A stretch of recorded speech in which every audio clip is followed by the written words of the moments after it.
हाय बच्चों, welcome again.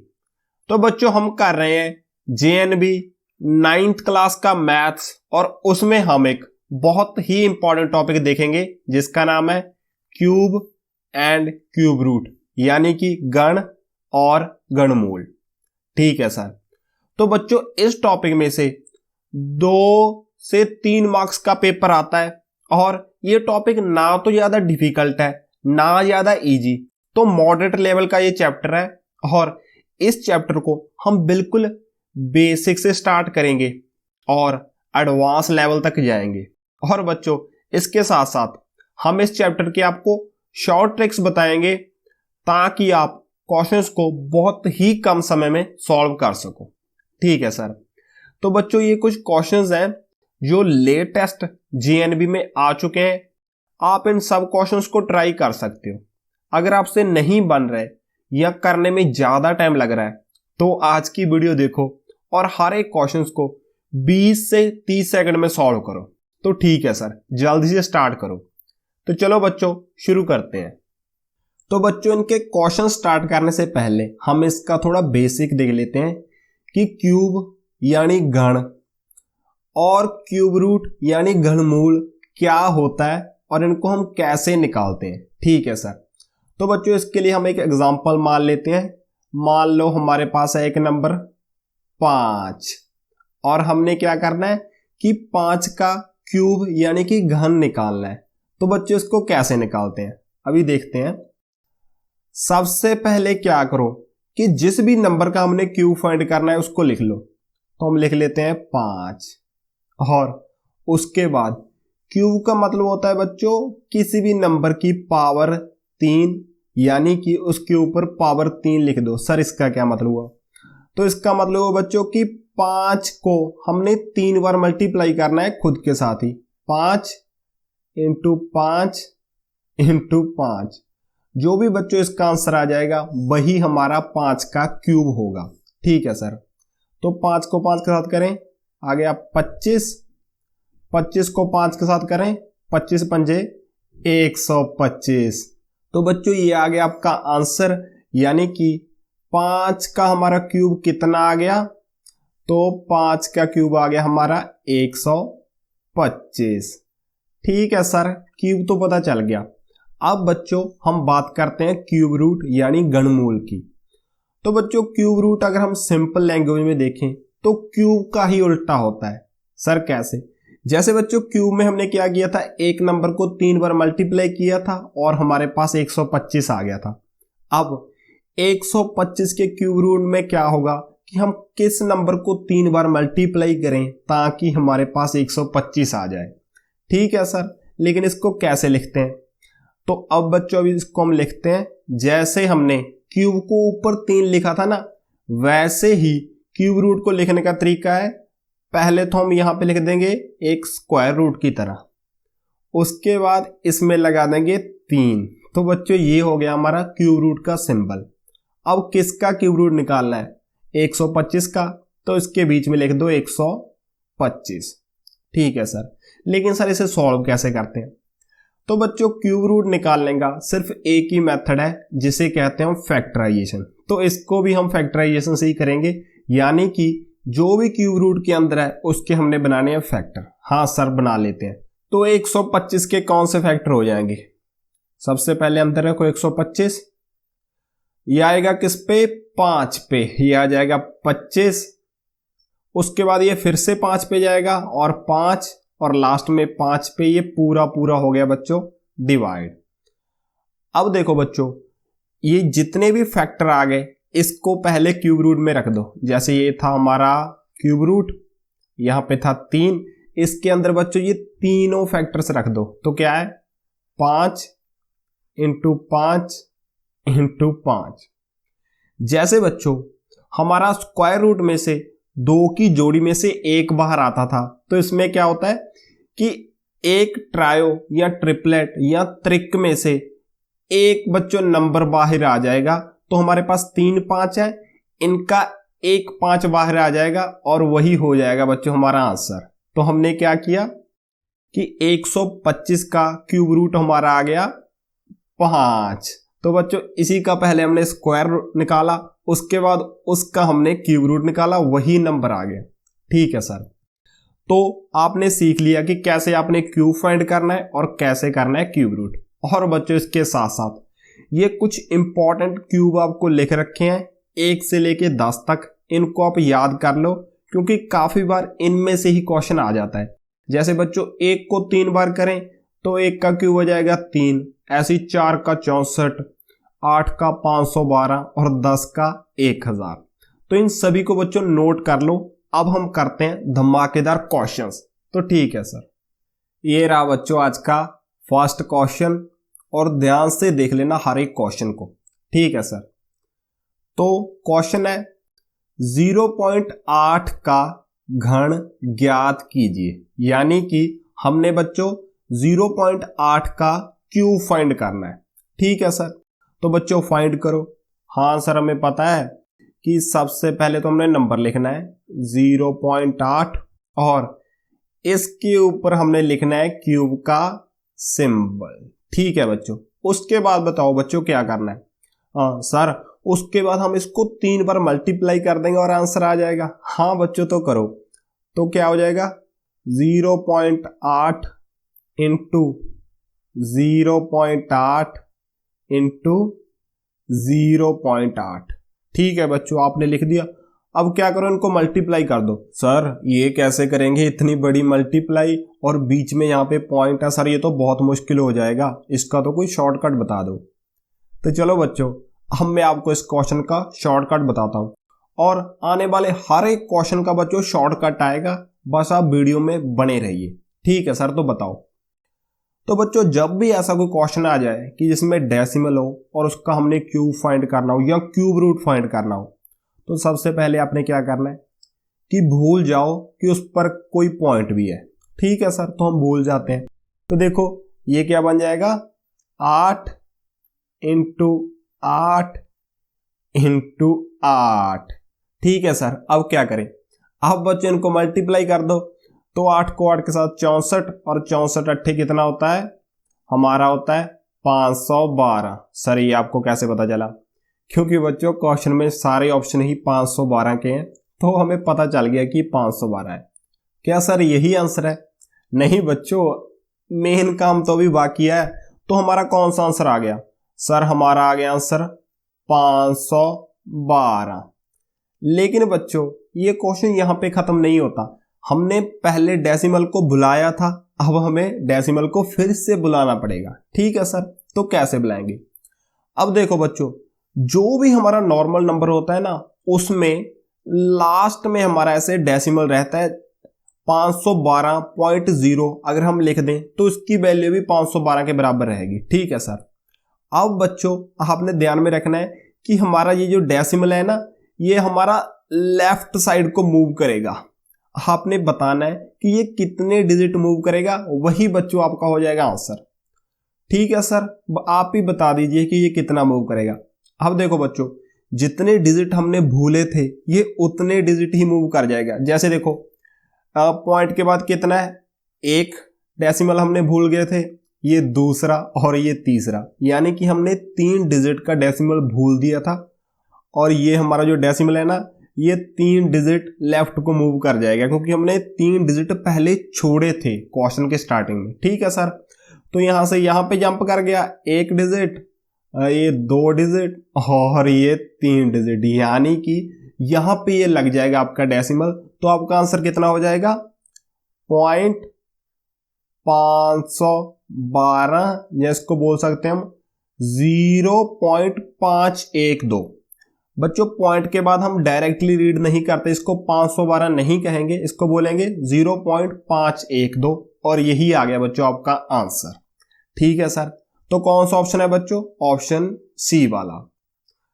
तो इस क्वेश्चन में हमने क्या देखा कि जब भी डेसिमल आए पहले तो उसको भूल जाओ, उसके बाद क्वेश्चन को सॉल्व करो और लास्ट में फिर से डेसिमल को ले आओ। उतनी डिजिट मूव कर जाएगा जितनी डिजिट हमने स्टार्टिंग में भूली थी। ठीक है सर, तो ये रहा बच्चों हमारा सेकंड क्वेश्चन और बहुत ही प्यारा क्वेश्चन है। ठीक है सर, तो इसमें क्या है कि 0.001728 का घनमूल ज्ञात कीजिए, यानी कि इसमें क्या है कि हमारे पास एक डेसिमल में नंबर दे रखा है, उसका हमने क्यूब रूट फाइंड करना है। ठीक है सर, तो बच्चों निकालो। हाँ सर, एक स्टेप तो हमें आता है कि इस पूरे नंबर को हमने क्या करना है, एक क्यूब रूट के अंदर रखना है। ठीक है बच्चों, तो रखो। ये क्या आ जाएगा 0.001728। हाँ सर ऐसे हो गया। नहीं बच्चों, एक स्टेप बोल रहे हो कि यहां पे आपने 3 रखना है। हाँ सर ये हो गया, लेकिन सर ये इतने डेसिमल दे रखे हैं, इसका हम कैसे निकालेंगे? तो बच्चों मैंने आपको लास्ट क्वेश्चन में बताया था कि जब भी डेसिमल आए आपने सबसे पहले क्या करना है कि इस डेसिमल को भूल जाना है। यानी कि हम इसको डायरेक्टली लिख सकते हैं 0, इसको हमने भूलना है 1 2 3 0, और उसके बाद क्या है 1728। ठीक है सर, लेकिन बच्चों ये देखने में और सा लग रहा है, जब भी किसी नंबर के लेफ्ट में जीरोज होती हैं तो इनको हम काउंट नहीं करते। तो ठीक है सर, इसको हम कर देते हैं रिमूव। तो हमने क्या फाइंड करना है, 1728 का हमने क्यूब रूट फाइंड करना है। ठीक है सर, तो इसका क्यूब रूट बच्चों निकाल दो फैक्टराइजेशन से। हाँ सर ये तो हम निकाल सकते हैं। तो 1728 को रख दो फैक्टराइजेशन में, तो यहां पे आ गया 1728। तो बच्चों देखो ये किस टेबल पे जाएगा, सर 2 पे भी जा रहा है। उसके बाद बच्चों देखो कि ये 4 पे जाता है कि नहीं, 28 सर 4 पे भी चला जाएगा। तो चलो बच्चों आप इसको 4 पे कर दो। तो 4 पे अगर करेंगे 4 चौके 16, 12 आ गया, 4 तिये 12 और 4 दूनी 8, तो कितना आ गया 432। अब देखो बच्चों ये 4 पे जा रहा है। हाँ सर जा रहा है, लास्ट में 32 है, 4 एकम 4, यहां पे लग जाएगी 0, 8 चौके 32, तो 108 आ गया। अब बच्चों ये फिर 4 पे जा रहा है, 4 दूनी 8, 2 8, 7 चौके 28, आ गया 27। अब आगे देखो बच्चों ये 3 पे चला गया 9, ये फिर 3 पे, लास्ट में 3, और ये लास्ट वाले 3 इसको पूरी तरह डिवाइड कर दिया। ठीक है सर, अब बच्चों कैसे लिखोगे? सर हमें पता है कि 3 की तिकड़ी में से 1 बाहर आता है, तो ये कितना है 4 की ट्रायो हो गई, तो एक 4 आ जाएगा, और ये 3 का एक त्रिक हो गया, और एक आ गया हमारा 3 बाहर, तो हमारा आंसर आ गया सर 12। तो क्या बच्चों ये आपका सही आंसर है? सर अगर पॉइंट ना होते तो सही होता।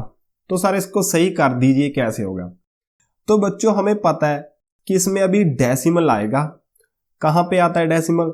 सर नॉर्मल नंबर के तो यहां पे लास्ट में डेसिमल रहता है। हाँ ठीक है बच्चों, अब ये बच्चों हमारा डेसिमल लेफ्ट की साइड मूव होगा। सर कितना मूव होगा? बच्चों यही तो इसमें ट्रिक की बात है, तो सर बता दीजिए। तो बच्चों ध्यान से देख लेना कि पॉइंट के बाद जितने भी नंबर हैं आपने 3-3 का ग्रुप बना लेना है। सबसे पहले इन 3 का हमने एक ग्रुप बन गया। जब बच्चों एक ग्रुप बन गया ना, तो आपका ये डेसिमल है ये 1 डिजिट जंप कर जाएगा। ठीक है सर, 3 का ग्रुप 1 डिजिट जंप कर गया। ठीक है, अब देखो बच्चों 1 का और आपका 3 का ग्रुप बन रहा है, यानी कि आपका डेसिमल 1 डिजिट और जंप कर जाएगा और यहां पे लग जाएगा, और आपका बन जाएगा 0.12। बच्चों इसका आंसर आ गया। सर हम नहीं मान रहे, ऐसे कैसे आपने 3 का ग्रुप बना दिया? तो बच्चों अगर आपको नहीं यकीन हो रहा ना, तो इसको मल्टीप्लाई करके देख लो। 0.12 को 0.12 के साथ और एक बार और करके देख लो, आपका वही आंसर आ जाएगा जो क्वेश्चन में दे रखा है। तो हमें पता है कि 12 को अगर 3 बार करेंगे तो हमारा आ जाएगा 1728। और अब देखो बच्चों इसमें आपका डेसिमल कितने डिजिट मूव करेगा? यहां पे रहता है नॉर्मल, तो 2 4 6 जैसे हमने पहले क्वेश्चन में किया था, तो 6 डिजिट जंप कर जाएगा। तो 1 2 3 4 5 और 6, यानी कि 2 0 इसमें और लग जाएगी और यहां पे लग जाएगा पॉइंट। अब बच्चों मैच करके देख लो, ये वाली पूरी जो नंबर है वो इसके साथ मैच कर रहा है 0.0000171728। ठीक है सर, पता चल गया कि सबसे पहले क्या करना है, डेसिमल को भूल जाना है और जो आंसर आ गया उसके बाद आपका डेसिमल हमारा लेफ्ट को मूव करेगा, 3 की तिगड़ी में 1 हमारा जंप कर जाएगा और यहाँ पे 2 थे 3 के तो 2 डिजिट कर गया, तो हमारा फाइनल आंसर आ गया 0.12। ठीक है सर, पता चल गया। ये रहा बच्चों थर्ड क्वेश्चन, ये भी काफी इंपॉर्टेंट है, 2-3 बार ये पेपर्स में आ चुका है। ठीक है सर, तो क्वेश्चन है संख्या 123 के घन का इकाई का अंक है, यानी कि पहले बच्चों हमने 123 का क्यूब फाइंड करना है और जो आंसर आ गया उसकी यूनिट डिजिट बतानी है। ठीक है सर, लिख लेते हैं। तो सबसे पहले क्या करना है, हमें 123 का करना है क्यूब। तो बच्चों इसको कैसे लिखेंगे सर, पता है इसको क्या करना है कि 3 बार लिखना है, 123 इंटू 123 इंटू 123। सर अब क्या करें, अब बच्चों इनको मल्टीप्लाई कर दो और आपका आंसर आ जाएगा और देख लेना कि लास्ट डिजिट कौन सी है। सर इतने बड़े नंबर को हम मल्टीप्लाई करेंगे तो इतना बड़ा नंबर आएगा और जो लास्ट डिजिट है वो बतानी होगी। सर ये तो बहुत मुश्किल है, हमें चाहिए कोई शॉर्टकट, सर प्लीज बता दीजिए। तो चलो बच्चों इसका भी शॉर्टकट बता देता हूं कि जब भी बच्चों आपको ये 12 डिजिट पूछी होवे किसी भी नंबर के क्यूब की, तो आपने क्या करना है, पूरे नंबर का क्यूब नहीं करना, सिर्फ जो आपके पास लास्ट डिजिट है ना उसका क्यूब कर दो। हाँ सर इसका तो कर देते हैं, 3 का अगर हम क्यूब करें 3 तिहाई 9 9 तिहाई 27, तो बच्चों जो इसके क्यूब का लास्ट डिजिट आ जाए, जैसे यहां पे 7 आ गई, वही बच्चों इस पूरे नंबर के क्यूब की लास्ट डिजिट होगी। ठीक है सर, तो कौन सा ऑप्शन है, ऑप्शन डी वाला 7। ठीक है सर, ये पता चल गया कि हमने लास्ट नंबर का सिर्फ क्यूब फाइंड करना है, जो डिजिट आ गई वही है आंसर। तो ठीक है बच्चों, तो ये है बच्चों फोर्थ क्वेश्चन और मोस्ट इंपॉर्टेंट क्वेश्चन है। बहुत ही चांसेस हैं कि इस टाइप का क्वेश्चन आपके पेपर में आए। ठीक है सर, तो देख लेते हैं। Which of the following number, कि यहां पे हमारे पास नंबर दे रखे हैं, is not a cube number, यानी कि ये हमारे पास 4 नंबर दे रखे हैं बच्चों, इन चारों में से 3 तो क्यूब है और 1 नंबर क्यूब नहीं है। ठीक है सर, क्वेश्चन तो पता चल गया, अब क्या करें, अब बच्चों ने सॉल्व करो। सर अगर हम एक एक का ऐसे फैक्टराइजेशन से क्यूब निकालने लग गए तो सर हमें तो बहुत टाइम लग जाएगा, कोई शॉर्टकट बता दीजिए सर इसका। तो चलो बच्चों, आपने बोला मैं आपके लिए लेके आता हूं शॉर्टकट। हाँ सर बताइए। तो बच्चों हमने फाइंड करना है कि कौन सा नंबर परफेक्ट क्यूब नहीं है। हाँ सर, तो पहले हम इसको चेक कर लेते हैं। आपने इसकी फैक्टराइजेशन कुछ नहीं करनी, सबसे पहले नंबर लिख लो। हाँ सर लिख लेते हैं। तो कितना है, 13 31। हाँ सर लिख लिए। आपने बच्चों क्या करना है कि इसकी डिजिट का सम करना है। सर वो तो हम कर ही लेते हैं, 3 3 6 7 8, तो 8 आ गया सर। ठीक है बच्चों, अब आप क्या करो कि नेक्स्ट नंबर की डिजिट का सम करो।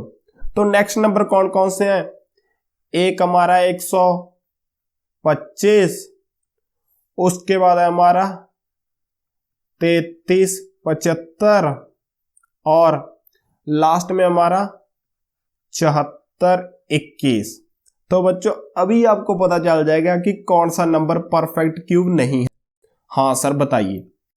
अब बच्चों इनकी डिजिट का सम करो, 5 6 7 और 8। सर इसका भी 8 आ गया, कोई 8 का चक्कर लग रहा है सर। चलो बच्चों आगे करो। इनका देखो 7 5 12, 12 और 6 18। सर इसके भी 8 आ रहा है, लेकिन बच्चों को फाइनल तक सम करना है। अभी देखो 8 और 1 9 आ गया, तो इसका फाइनल डिजिट सम 9 आएगा। ठीक है सर, आगे कितना है, 7 4 11, 12 13 और 1 14, 14 आ गया। तो इसका फाइनल सम कितना आ जाएगा, 5 आ गया। सर ये क्या कर रहे हो, हमें पता नहीं चल रहा। तो बच्चों जो मैं अभी आपको कॉन्सेप्ट सिखाने जा रहा हूं, इसका नाम है डिजिटल डिजिटल सम। ठीक है सर, डिजिट का सम कर दिया, आगे क्या है?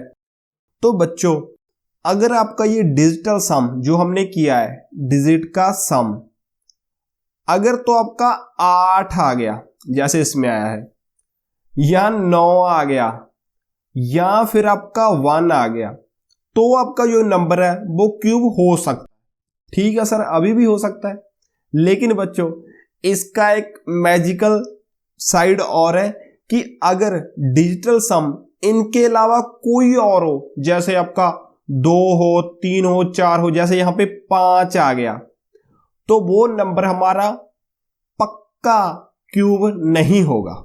ठीक है सर, ये तो हमें पता चल गया कि अगर 8, 9, 1 हो डिजिट का सम तो आपका नंबर क्यूब हो सकता है, आप फर्दर चेक कर सकते हो। लेकिन अगर आपसे पूछा है कि कौन सी संख्या क्यूब नहीं है, नॉट अ क्यूब, तो अगर आपका डिजिट का सम इनके अलावा कोई और, जैसे यहां पे 5 आ गया, तो वो पक्का आपका क्यूब नहीं होगा। तो बच्चों इस क्वेश्चन का आपको आंसर मिल गया, जो कि है ऑप्शन डी 7421। ये जो नंबर है ये पक्का आपका क्यूब नहीं है। ठीक है सर, हमें पता चल गया कि डिजिटल सम को कैसे यूज करते हैं। तो ठीक है बच्चों, तो ये रहा बच्चों हमारा 5th क्वेश्चन, और ये भी काफी इंपॉर्टेंट है, पहले जेएनबी के पेपर में काफी बार आ चुका है, तो ध्यान से देख लेना। ठीक है सर, तो क्वेश्चन बोल रहा है वह छोटी से छोटी संख्या ज्ञात कीजिए जिससे 72 को गुणा करने पर एक पूर्ण घन प्राप्त हो। सर ये क्या बोल दिया? तो बच्चों क्वेश्चन में पूछा गया है कि 72 को किस नंबर के साथ मल्टीप्लाई करें ताकि ये परफेक्ट क्यूब बन जाए। सर ये क्या बोल दिया? तो बच्चों जैसे आपको पता है कि 4 का क्यूब कितना होता है?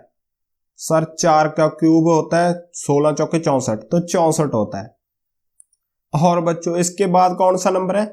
5 है, तो 5 का क्यूब कितना होता है? सर 5 का होता है 125, हमने बेसिक वाले क्वेश्चन में देखा था। ठीक है बच्चों, लेकिन इन क्वेश्चन में बोला गया है कि 72 जो इन दोनों के बीच में आता है, कि हमने 72 को एक परफेक्ट क्यूब बनाना है, तो इसको किस नंबर के साथ मल्टीप्लाई करें वो हमने फाइंड करना है। ठीक है सर, क्वेश्चन तो पता चल गया, लेकिन इसको कैसे करेंगे? तो बच्चों सबसे पहले 72 के आप फैक्टर निकाल लो और उसके बाद देखते हैं क्वेश्चन को। हाँ सर निकाल लेते हैं, तो फैक्टराइजेशन में रखो 72 को। सबसे पहले जाएगा 2 पे, ये आ जाएगा 36, फिर चला जाएगा 2 पे, ये आ जाएगा 18, और फिर चला जाएगा 2 पे, और ये आ गया 9। अब ये जाएगा बच्चों 3 पे, और हमारा पूरा हो गया डिवाइड। तो बच्चों इसके फैक्टर लिखो, तो हमारे 72 के फैक्टर आ गए। ये देखो 3 बार तो 2 आ गया, 2 2 इंटू 2, और उसके बाद देखो बच्चों 2 बार हमारा 3 आ गया, 1 2। अब बच्चों हमें इसको बनाना है परफेक्ट क्यूब, तो उसके लिए क्या होता है कि ट्रिक बनते हैं। जैसे देखो 2 का ये ट्रिपलेट बन गया, और अगर ये परफेक्ट क्यूब होता तो यहां पे ये 3 का भी ट्रिपलेट बन जाता। तो हमने क्या करना है? मल्टीप्लाई करना है। तो हम किस नंबर के साथ करेंगे? तो सर हम 3 के साथ ही कर देंगे ताकि ये परफेक्ट क्यूब बन जाए। तो बच्चों यही आ गया आपका आंसर कि आपने क्या करना है, इसको 3 के साथ मल्टीप्लाई करना है। सर लेकिन मल्टीप्लाई करके क्या हो जाएगा? देख लो बच्चों, 3 दूनी 6, 7 21, 216 आ गया बच्चों। ये किसका क्यूब है? सर ये 6 का क्यूब है। तो बच्चों हमारा आंसर क्या था कि किस नंबर के साथ मल्टीप्लाई करना है? तो हमने करना है 3 के साथ। तो बच्चों आपका आंसर आ गया बी। ठीक है सर, पता चल गया। तो बच्चों जैसा क्वेश्चन हमने 5th देखा था उसी तरह ये हमारा 6th क्वेश्चन, लेकिन जैसे लास्ट वाले में हमने मल्टीप्लाई करना था, इस वाले में हमने करना है डिवाइड। कि ये हमारे पास नंबर दे रखा है 1512, किस नंबर को किस डिजिट के साथ डिवाइड करें ताकि हमारा परफेक्ट क्यूब बन जाए। ठीक है सर, इसमें डिवाइड करना है, तो सबसे पहले क्या करना है बच्चों? सर हम फैक्टर निकाल लेते हैं। हाँ बच्चों इसके फैक्टर निकालो। तो कौन सा नंबर है हमारा? 15 12 इसके निकाले हैं फैक्टर। सबसे पहले किस पे जाएगा सर, 2 पे चला जाएगा। 7 दूनी 14, 5 दूनी 10, 6 दूनी 12, 756 आ गया। अब ये फिर 2 पे चला जाएगा। 3 दूनी 6, 7 दूनी 14, 8 दूनी 16, तो 378 आ गया। इसके बाद बच्चों देखो फिर 2 पे जा रहा है। 2 पे क्या, 2 एकम 2, 1 7, 8 दूनी 16, 9 दूनी 18। सर ये कैसे कर रहे हो? तो बच्चों अभी मैं टाइम बचाने के लिए ऐसे कर रहा हूं। आप अगर आपसे नहीं हो रहा ना तो आप साइड में डिवाइड करके कर लो। हाँ सर कर लेंगे। अब देखो बच्चों ये जाएगा 3 पे, 3 छिक्के 18, 3 तिहाई 9। अब ये फिर 3 पे जा रहा है। 3 दूनी 6, 3 एकम 3। अरे ये जाते ही जा रहा है। 3 सत्ते 21। अब रुक गया बच्चों, ये किस पे रुक गया, 7 पे। अब देखो बच्चों यो हमारा 15 12 था, इसके फैक्टर लिख लो सामने। कौन कौन से हैं? 2 की पावर 3, 3 बार था 2 तो हमने लिख लिया। उसके बाद 3 की पावर 3 आ जाएगी। ये कि इनका तो ट्रिक पूरा हो गया, यानी ट्रिपलेट पूरा हो गया। लेकिन बच्चों ये 7 में ये 7 ऐसे फिर रहा है, तो हमने क्या करना था, डिवाइड। अगर हम इस पूरे को 7 से डिवाइड कर दें, इस साइड भी डिवाइड कर दें, तो 7 से 7 कैंसिल हो जाएगा और ये परफेक्ट क्यूब बन जाएगा 6 का। ठीक है सर, हमें पता चल गया कि जो भी नंबर ये एक्स्ट्रा बच जाए ट्रिपलेट के बिना, उसी नंबर से हमने करना है डिवाइड। तो बच्चों समझदार हो गए। तो कौन सा ऑप्शन है सर? ऑप्शन है सी वाला। ठीक है सर, मजा आ गया। तो बच्चों आज हमने क्या किया कि 4-5 टाइप के क्वेश्चन देख लिए जो भी आपके आते हैं जेएनबी में क्यूब एंड क्यूब रूट से। अब बच्चों मैं आपको एक्सरसाइज क्वेश्चन दूंगा। हाँ सर एक्सरसाइज क्वेश्चन दीजिए। तो ये हैं बच्चों आज के 2 एक्सरसाइज क्वेश्चन जो जेएनबी में पहले आ चुके हैं। आपने इनको करना है सॉल्व। जो आ गया आपका आंसर उसको लिखना है कमेंट बॉक्स में। तो बच्चों अगर आपको ये वीडियो अच्छी लगी तो इसको लाइक करो। अगर आप ऐसी और वीडियो देखना चाहते हो तो अपने चैनल स्टडी इज फन को सब्सक्राइब करो। At last thanks for watching बच्चों।